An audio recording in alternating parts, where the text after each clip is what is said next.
Kia ora and welcome to this episode of The Amateur Austenite. I'm Frances Duncan, author, Austenite life coach. With me as always is the lovely Rachel Pilwar, book buyer, Austenite and all-round nerd. Hi! Today we're discussing chapter 29 of Emma by Jane Austen. In chapter 29, a ball is discussed at Randall's and finally settled on at the Crown Inn. I feel like that says so much. We know that the entire thing is because Frank wants to spend time with Jane. And honestly, who hasn't thrown a party so they can spend time with their crush, fiancé, or lady love? There was a whole episode of How I Met Your Mother where Ted did that. 3-day party. Ted is such a cringe character, and I really hate to think of Frank in the same realm as Ted, but I can see it. Although, to be fair, this reading, I feel like we are realising that Frank is a bit of a dick. I've always just thought he's a little bit of a dick, but I think definitely going more in depth to it. The gesture of the piano, I think, is more of a dick move than I used to think it was. Oh, it's so romantic. Where am I supposed to put this thing? Yeah, it's just an inconvenience. And it starts rumours, which is what you're trying to avoid. And some of those rumours are really detrimental to the woman that you love. And as you pointed out, he gets her a piano, but he doesn't think about whether she needs a ride to the party. To focus on making grand gestures and not focus on the small everyday things that actually would mean more. And I think this ball is also the same. Oh, it's a really big party at this place. He's not thinking about how to get there, what she's gonna wear, the cost of this ball. Who's paying for this, sir? His father. His father. And he doesn't care because he's never had to think about money because his aunt and uncle pay for everything. Yeah, but that's not the case for his dad. But see, this is exactly the same sort of thing that his mother did and why his father ended up in not a good position when his wife died. Because she was used to just spending money. She was Miss Churchill of Enscombe and wanted to continue to be Miss Churchill of Enscombe even though she was Mrs Weston. And they didn't have the income as the Westons. And now Frank is doomed to repeat the mistakes of the past, and his father is doomed to suffer again. Current Mrs Weston has a lot more solid head on her shoulders. She wouldn't let him get them to the same place that he used to be at. Agreed. She would run things quite well. Do you think that Mrs Weston loves Mr Weston? Or do you think that this was here is a man who will give me a secure home? No, I think she does love him because she had a pretty secure position. She had a secure, yes, it wasn't the same as being the mistress of the house. The Woodhouses treat her like family, and they're so obviously attached to her. She's a mother figure. Mr. Woodhouse is obviously so he's so neurotic about making sure that everyone is living appropriately and in a good way. She would have had a nice, warm, secure home at Hartfield, even though she would have been working. But she was already kind of transitioning into becoming more of a companion to Emma than a governess. They would have happily let her live with them for the rest of her life. I'm assuming Mr. Weston, would have come over for dinner and been friends with them. And then over time, because, they would have gotten to know each other because she would have been at dinner with them. That's my thoughts on it. I could understand, though, the opposite of maybe she was in love with him, but he liked her. And, this is my only chance to get married. But I think she seems happy. Yeah, I think she is. Yeah. So I think that they are in love. What do you think? Last night when I was listening to these chapters, I was wondering about it.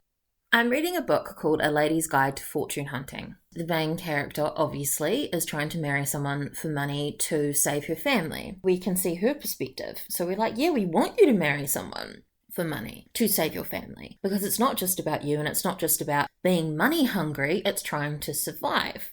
But from the other side, you're trying to use someone. Mrs Weston didn't necessarily need to get married to Mr Weston, but she may have married him for money and circumstance. He's only come into his money, Yeah, well, he saved up his money yeah. to be able to marry her. That was part of his plan, which But I think if someone saved up money in order to be I want to give you a proper life, a good life, and I'm not there yet. I mean, obviously nowadays it's a slightly different time. I'm earning more money. I think it's such a romantic thing for him to do. And I like that he didn't tell her so she didn't feel pressured. Yeah. Because if you're hi, I'm saving up all this money so I can marry you, that feels like pressure. Yeah. You're not allowed to form any other attachments and you have to say yes when he asks you to marry him. Mm-hmm. We know that because the narrator told us.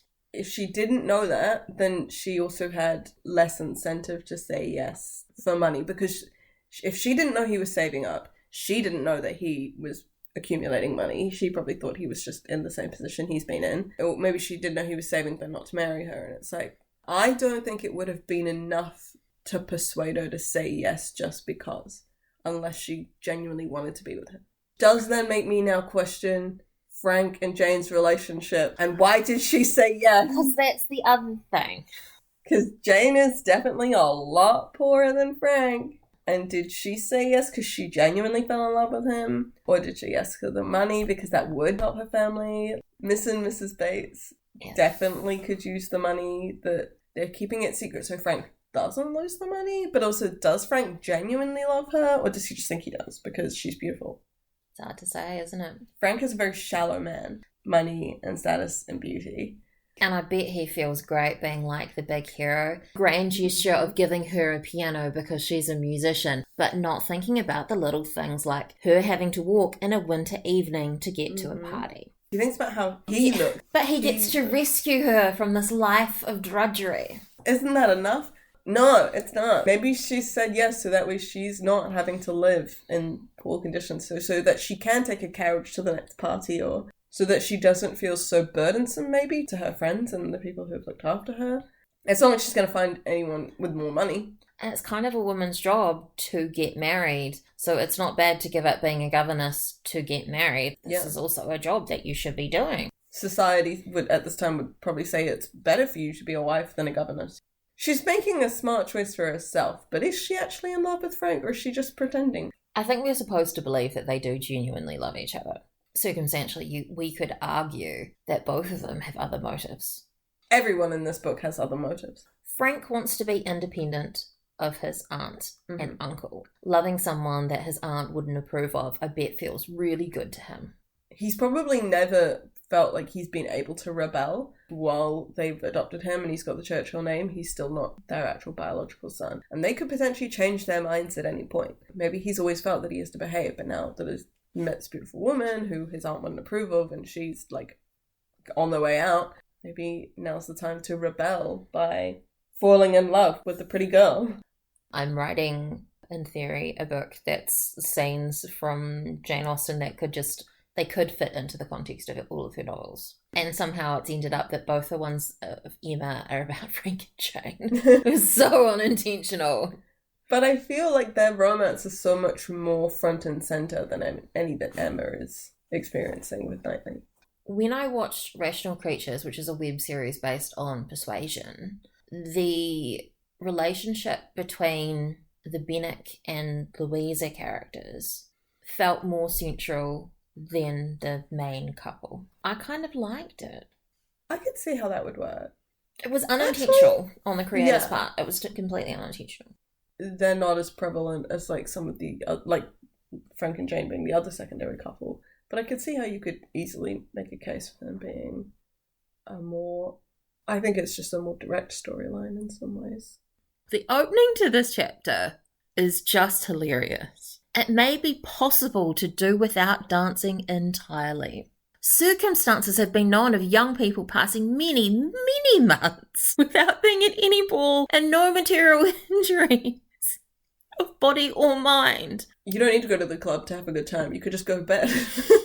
Once you start talking about a ball, you need to have one. After having danced at the Coles, they're like, we have to have a ball, obviously. Austen's like, well, you know that you can actually do without it. You're not going to die. Tell me she doesn't like going out, or that telling me she doesn't like going out. Frank is like, we can totally do it at Randall's. We've got enough room. We can fit 5 couples in this room. Look, there's another room right across the hall. We can just dance through the hallway. It's going to be totally fine. And Mr Woodhouse is like, no, there will be a draft. Of course, he's all about the draft. 5 couples isn't really enough people to have a ball. That's like an evening when we're just like hanging out as opposed to an official ball. He ends up going, no, I'm pretty sure we can fit 10 couples in the room that previously he was like, I don't think we can fit 5. I mean, it would be one way to get up close and personal with Jane. The math is just not mathing. And Mr Woodhouse poses everything on the score of health. Doors open. Where will supper be? He thinks about the important thing. He doesn't like that Frank keeps opening the doors and leaving them open. And Mrs Weston's like, oh no, this is not good. Frank, shut it down right now. Shut it down, shut it down. We want him to like you. Close the goddamn door. This man's important and he's cold. They do it really well in the 2020 Emma, where he's always just like, there's a draft. And so they literally have screens all the way around him. It wasn't even just a visual gag, but it's like the way that like he's getting the staff to move them around so that way, especially towards the end where it's like it sections him off so Emma and Mr Woodhouse can have time. Not Mr Woodhouse. No, Emma, no, don't kiss Mr. Woodhouse. Mr. Knightley. It sections them off so Emma and Mr. Knightley can have some privacy. Yeah, and he definitely can't hear the conversation happening on the other side of the screen. Part of what I felt really awkward about watching that film. They're able to kiss with no one watching them except for potentially the staff member. Oh no, you'd have to wait till the servants left the room. Servants are spies. Oh god, get them out of here. We need to start paying them more so she'll stop watching. Frank obviously asks for the first 2 dances from Emma. It's the girl I like. I have to dance with her the first 2 dances, and so people won't notice the girl I actually like, who I'm going to dance with next. Yeah. Who you dance the first 2 dances with says a lot about, I think, the status of that you're at. And it's like dancing with Emma, who is the richest woman in Highbury. It's like, hey, look at me dancing with this really beautiful rich girl for the first 2 dances, which means that we both like each other. Everybody be jealous. And I'm just going to dance with Jane now to be polite. He is subtle, but he's not subtle. So Frank's come to Hartfield, and when he asks her for the first 2 dances, but not at Randall's, at the Crown Inn. And she's like, what now? Mr. Woodhouse, again, we see how difficult things are for Emma. She has to repeat and explain it before it is fully comprehended. Tell him several times over to make it acceptable because he doesn't like new things. Once people get to a certain age, the mind starts going. Like, you've got to explain things a bit more. Doesn't mean it doesn't suck and is annoying, though, but one day when we're old and grey, we're going to be saying, can you say that again? Well, I already have shit audio processing skills, actually, so I mean, you know. It's neurodivergence. Yeah. And we do think that Mr. Woodhouse is neurodivergent. We do. Which makes sense that autism, I don't like unfamiliar things. Yeah. Frank tries to make jokes with Mr. Woodhouse, which is not a good thing. He doesn't get it. Mr. Perry will be the only one that's happy because no one will be getting sick. Perry would never. How dare you? How dare you slight my best friend by saying he would want people to be unwell? He scandalises Mr. Woodhouse by telling him that some inconsiderate young people will go behind a curtain and just open a window. And that's what does the evil. It's the cold air on heated bodies. That's how people catch cold. The scientific knowledge that we missed out on. And then Emma and Frank go to the Crown to meet Mr. and Mrs. Weston to look things over because he's like, we need some more people to get their opinion. I'll go get Miss Woodhouse because then not long after she's there, he's like, why don't we get Miss Bates? Or he's like the Coles. Or Miss Bates, she's closer, she's just across the road. Gives the option he knows Emma's not going to like because Emma doesn't want to associate with the Coles. So he's like, oh, what about the Coles? And then whoever he says next is obviously the better option for Emma regardless. And Mr. Weston's like, oh yes, bring both the ladies. And Frank's like, the old lady? So intentionally obtuse to not be able to mention Miss Fairfax. Obviously that's who his father means. He's like, oh yes, I'll just go get Miss Fairfax and her niece who I don't care about at all. Miss Bates. Miss Bates and her niece, Miss Fairfax. I'm Jane. I'm young, but I am an orphan, but I have another sibling and a niece who I don't know. Mrs. Weston's like, the wallpaper's coming off, it's dirty, it's yellow. Mr. Weston's like, no one will see anything when it's candlelight, etc., etc. Austen interjects with, the ladies here probably exchange looks which meant men never know when things are dirty or not. And the gentleman perhaps thought each to himself, women will have their little nonsenses and needless cares. They have servants doing all the cleaning for them. Yet somehow, more than 200 years later, this still rings true. It's the woman going, men never know when things are dirty. That thing is dirty, why are you not cleaning it? And men like, oh, it's a little nonsense, doesn't really matter. Yeah, it's the small thing, which reminds me of a conversation that we had in my flat literally 2 days ago. I cleaned the stove a few days back, and then the next day it was dirty again. And I was like, who's made the stove dirty and not wiped it down? I wonder if it was the only guy in the flat, Michael. Of course it is. He's the only one who ever makes so much of a mess and then never cleans it. Why is it that guys want to use every plate and pot the smallest amount of things, because then it's the smallest amount of things you have to clean up as well. Clean up as you go. Men just use all the things, and then at the end they're like, oh, there's so much to clean up. And then they have to clean everything up. It's an epidemic of dirty men. And there's this whole issue about whether they can have the supper room down the hall because there's a draft. There's a draft down the hallway. Are people going to live? No, they won't. If anybody gets touched by the draft, they'll die. The wind's a killer. Only Mr Woodhouse knows it. Austen's comment on Frank going to get the Bates was, and away he ran. Because I bet he was literally like, la la la la la, I'm going to see my girlfriend. It's not appropriate for me to be seen skipping down the street. I'll just do a light jog instead.